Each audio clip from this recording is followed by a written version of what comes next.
Hello students, very good morning. कैसे हैं आप? तो लास्ट क्लास में लेक्चर नंबर 19 में हमने एनसीईआरटी सॉल्व्ड एग्जाम्पल परफॉर्म किए थे 1 to 5 और आज के लेक्चर में लेक्चर नंबर 20 में हम परफॉर्म करेंगे एनसीईआरटी सॉल्व्ड एग्जाम्पल 6 to 9। तो एग्जाम्पल नंबर 6 देखिए। ए 4 ohm resistance wire is doubled on it. Calculate the new resistance of the wire. Question कह रहा है कि एक 4 ओम रेजिस्टेंस वायर है, उसको डबल करते हैं हम तो उसका नया रेजिस्टेंस क्या बनता है। तो एक वायर लेते हैं, इसका रेजिस्टेंस कितना है 4 ओम। अब जब हम इस वायर को डबल कर देंगे तो पहले इसकी लेंथ ले लेते हैं हम, इनिशियल लेंथ L। एक फिर से सुनिए, ये एक 4 ओम रेजिस्टेंस का वायर दिख रहा है, ओके। इसकी लेंथ कितनी है L है। इसका क्रॉस सेक्शन एरिया कितना मान लेते हैं हम, इनिशियल A। अब हमने क्या कर दिया, इसको डबल कर दिया। क्या कर दिया इसको डबल, तो आप दिख रहा है आपको डबल, ये जो मैंने ये वायर बनाया है। अब देखो, अब आपको डबल लग रहा होगा ये वायर, ओके। अब हमें इसका रेजिस्टेंस फाइंड करना है कि इसका रेजिस्टेंस कितना है। तो नए रेजिस्टेंस को हम बोलते हैं R डैश। इस रेजिस्टेंस को हम बोलते हैं, ये 4 ओम था ना, जो ये R था, ये 4 ओम की वैल्यू क्या थी R। तो जो नया रेजिस्टेंस होगा हम उसको बोलते हैं R डैश। अब नए रेजिस्टेंस की जो लेंथ है, क्या कह रहा है, वो डबल है। तो इसकी अगर L थी ओल्ड रेजिस्टेंस की, तो न्यू रेजिस्टेंस की लेंथ हो जाएगी L dash equal to 2L। ये क्लियर हुआ आपको। और नया रेजिस्टेंस हमें कैलकुलेट करना है। रेजिस्टेंस का फॉर्मूला आपको याद है, R equals to rho L by A। ये क्लियर हुआ आपको। तो यहाँ पर इसकी वैल्यू कितनी है, R की वैल्यू कितनी है 4। तो यहाँ पर वैल्यू दी हुई ना आपको R की 4, तो रो L बाय A की वैल्यू कितनी है 4। इतना समझ में आया आपको। फिर से एक रेजिस्टेंस है जिसकी ये वायर है, इसकी जो लेंथ थी वो हमने L ली है, इस वायर की लेंथ हमने ली है L, ओके। और इसका रेजिस्टेंस है 4 ओम। अब ये कह रहा है इस रेजिस्टेंस को, वायर को हम डबल करते हैं, तो हमने कर दिया डबल।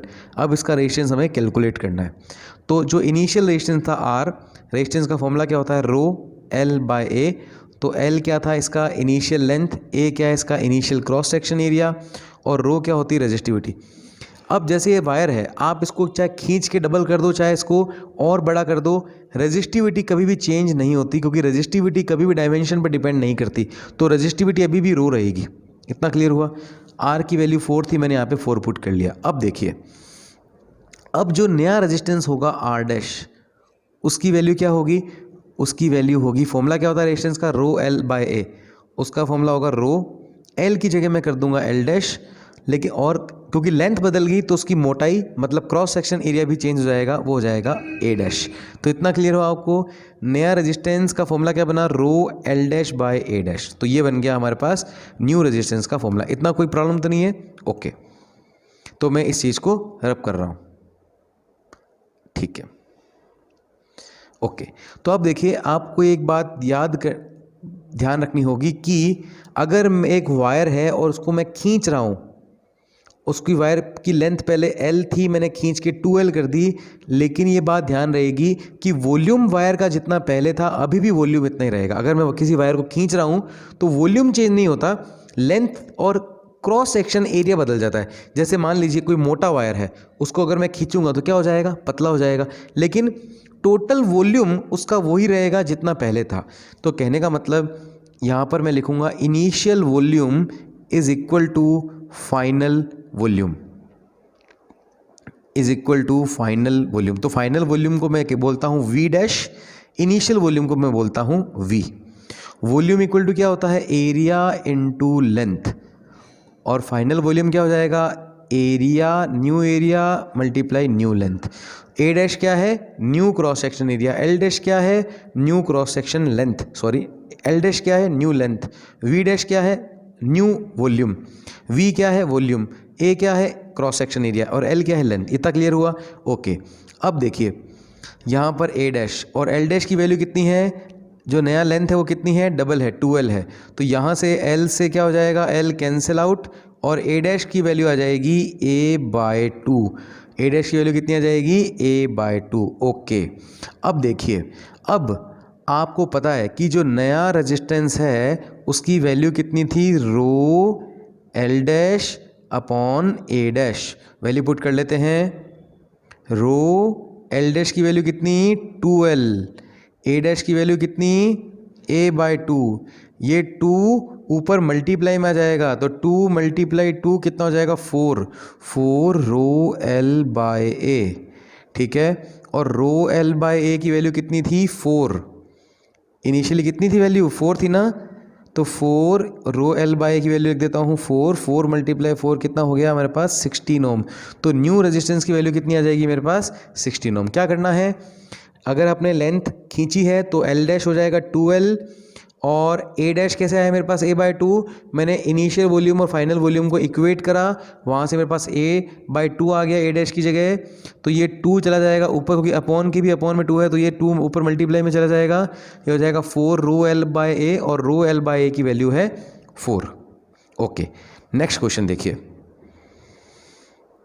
नेक्स्ट क्वेश्चन है एग्जाम्पल है 12.7, ये कह रहा है an electric lamp whose resistance is 20 ohm and a conductor of 4 ohm resistance are connected to a 6 volt battery। तो इलेक्ट्रिक लैम्प है whose resistance is 20 ohm, तो ये जो लैम्प आपको दिख रहा है इसका रेजिस्टेंस मैं मेंशन कर देता हूँ 20 ohm. Okay, and a conductor of 4 ohm resistor, तो ये आपको यहाँ पे इसकी वैल्यू लिखी हुई है 4 ओम।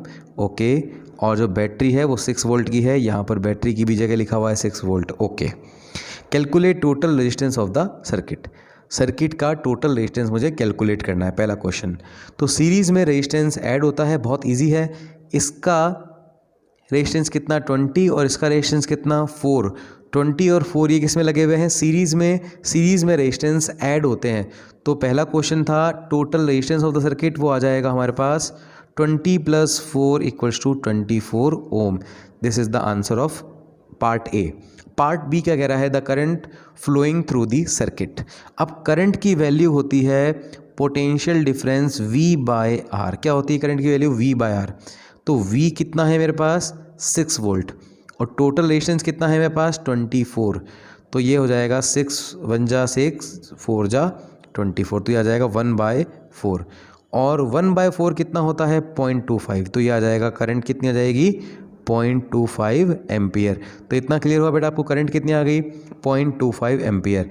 सो this is the part number B, इस क्वेश्चन का बी पार्ट। क्वेश्चन का सी पार्ट कह रहा है कि the potential difference across the electric lamp and conductor. Okay, ये मैं हटा रहा हूँ, नोट कर लेना इसको। अब करंट की वैल्यू मुझे पता लग गई है, अब जो करंट इसमें फ्लो हो रही है उसकी वैल्यू है 0.25। अब मुझे इसके अक्रॉस क्या निकालना है, पोटेंशियल डिफरेंस मतलब वोल्टेज, और इसके अक्रॉस भी मुझे क्या फाइंड करना है वोल्टेज। तो वोल्टेज इक्वल टू क्या होता है I × R। ये कह रहा है ना पोटेंशियल डिफरेंस निकालो across electric lamp and conductor. तो सबसे पहले मैं इलेक्ट्रिक लैम्प के अक्रॉस पोटेंशियल डिफरेंस निकालता हूँ, तो यहाँ पे मैं लिख देता हूँ पोटेंशियल डिफरेंस अक्रॉस लैम्प, तो मैं लैम्प के लिए यहाँ पे लिख देता हूँ L। और करंट कितनी फ्लो हो रही है लैम्प से, तो देखिए सीरीज़ में करंट सेम होती है, तो 0.25 ही इससे फ्लो हो रही है, और लैम्प से भी कितनी फ्लो हो रही है 0.25, तो करंट की वैल्यू लिख देता हूँ 0.25 मल्टीप्लाई किसके अक्रॉस पोटेंशियल डिफरेंस कैलकुलेट करना है बल्ब के, तो बल्ब के अक्रॉस पोटेंशियल डिफरेंस कितना है, बल्ब के अक्रॉस बल्ब का अक्रॉस पोटेंशियल डिफरेंस मुझे कैलकुलेट करना है, बल्ब का खुद का रेजिस्टेंस कितना है, आर की वैल्यू पुट करनी है, तो बल्ब का रेजिस्टेंस है 20। ओके, तो वोल्टेज कितनी आ गई मेरे पास 0.25 × 20, तो आ जाएगी 5 वोल्ट। कितनी आ गई 5 वोल्ट। ओके, ये क्लियर हुआ आपको। अब मैं यहाँ पर लिख देता हूँ इसके अक्रॉस जो वोल्टेज है वो है 5 वोल्ट। अब मुझे इस रेजिस्टेंस के अक्रॉस भी वोल्टेज कैलकुलेट करनी है। तो रेजिस्टेंस के अक्रॉस वोल्टेज फॉर्मूला क्या होता है वोल्टेज का, V = IR। रेजिस्टेंस के अक्रॉस है तो मैं यहाँ पे लिख देता हूँ VR। करंट कितनी फ्लो हो रही है 0.25, और रेजिस्टेंस कितना है इसका 4, तो यहाँ पे लिख देता हूँ 4। कितना आ जाएगा ये 0.25 × 4 = 1 वोल्ट। तो इसके अक्रॉस रेजिस्टेंस के अक्रॉस वोल्टेज कितनी आ गई 1 वोल्ट। अब देखिए आप, रेजिस्टेंस के अक्रॉस वोल्टेज आ गई है 1 वोल्ट, और बल्ब के अक्रॉस वोल्टेज आ गई है 5 वोल्ट। अगर आप इन दोनों वोल्टेज को जोड़ो 5 volt plus 1 volt is equal to 6 volt, और यही बैटरी हमें 6 वोल्ट दे रही थी। 1 वोल्ट किसको मिल गया? रेजिस्टेंस को, और 5 वोल्ट किसको मिल गया? इसको, लैंप को। इतना क्लियर हुआ आपको? Okay, next question. Next question है, in the circuit diagram given in figure 12.20 which is this figure, suppose the resistor R1, R2 and R3 have the values 5 ohm, 10 ohm and 30 ohm respectively, which have been connected to a battery of 12 volt। तो यहाँ पर हम ये देखिए value put कर लेते हैं 5, 10, 30 और बैटरी है 12। 5, 10, 30 और 12। एक मिनट,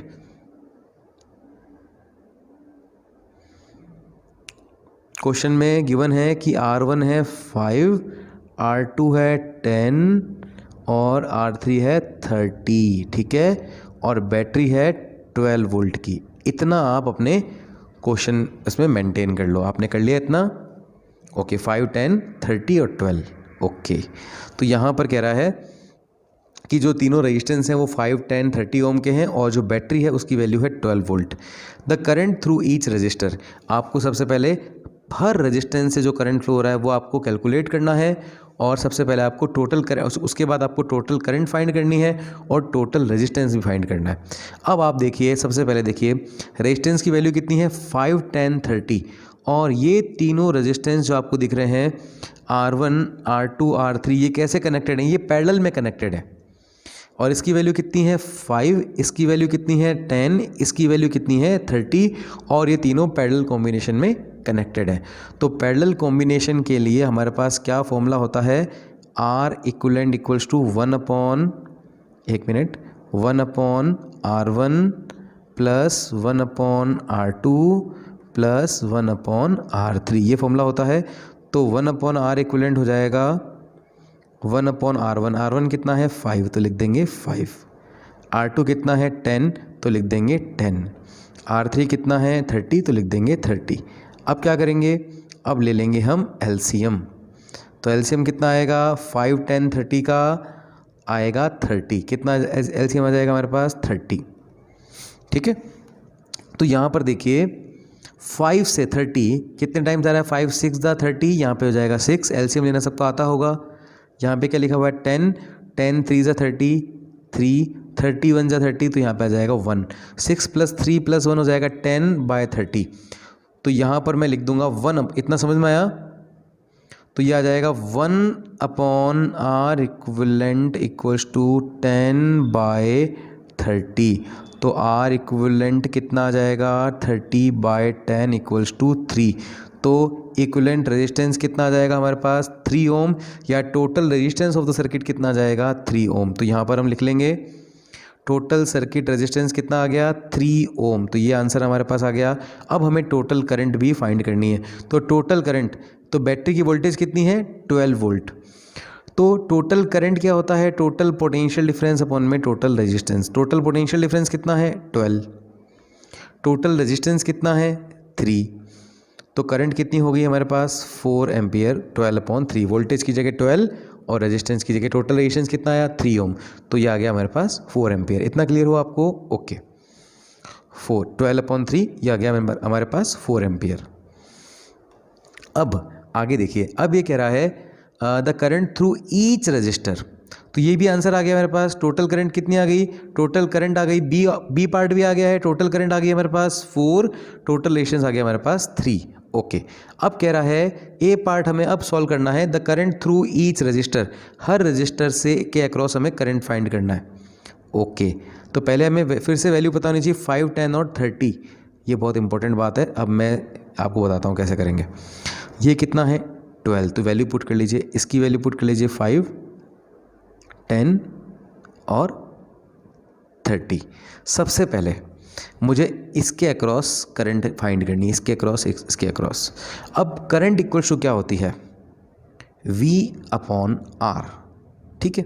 तो इसमें से जो करंट फ्लो हो रही है R1 से, वो है I1, ठीक है। तो यहाँ पे लिखता हूँ I1, वोल्टेज, क्योंकि सभी पैरेलल में लगे हैं, पैरेलल में वोल्टेज सेम होती है और वोल्टेज है कितनी 12, तो सबके लिए वोल्टेज 12 वोल्ट ही होगी। याद रखो पैरेलल में वोल्टेज सेम रहती है। तो R1 के लिए भी 12 वोल्ट रहेगी, R2 के लिए भी 12 वोल्ट रहेगी और R3 के लिए भी 12 वोल्ट रहेगी। तो I1 V क्या होएगी, वोल्टेज कितनी रहेगी 12 और रेजिस्टेंस कितना है R1 5, तो 12/5 कितना आता है 5 to 2.4 एम्पियर, कितना आएगा 2.4 एम्पियर। तो I1 कितना आ जाएगा आपके पास 2.4 एम्पियर। क्लियर हुआ इतना आपको? ओके। अब उसी तरह से हम क्या कैलकुलेट करेंगे I2, तो मैं यहाँ पे लिख दूंगा I2 इक्वल टू V/R2, क्योंकि V वोल्टेज सबके लिए सेम रहेगी। तो I2 V कितना है, वोल्टेज सबके लिए क्या रहेगी 12 और R2 की वैल्यू कितनी है 10, तो 12/10 कितना आ जाएगा 1.2 एम्पियर, 1.2 एम्पियर। इतना क्लियर हुआ? तो यहाँ पर मैं लिख भी देता हूँ वैल्यू, I1 की वैल्यू कितनी है 2.4 और I2 की वैल्यू कितनी है 1.2। ओके ठीक है। अब मैं वैल्यू कैलकुलेट करूंगा I3 की।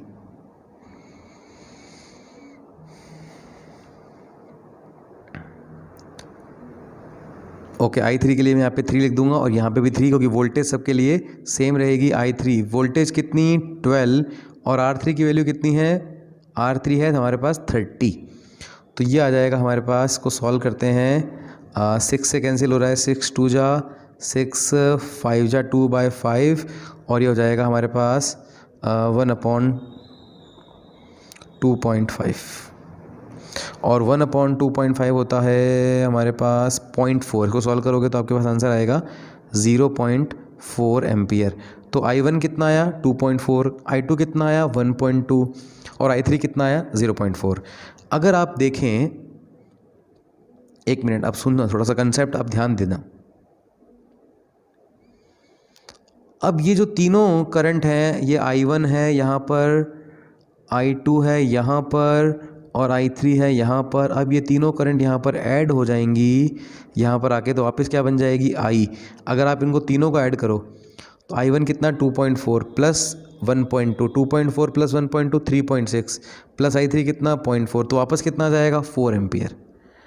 ये क्लियर हुआ आपको? तो टोटल करंट फिर से क्या आ गया आपके पास 4 एम्पियर। तो क्लियर हुआ आपको? इतना कंसेप्ट बिल्ड हुआ?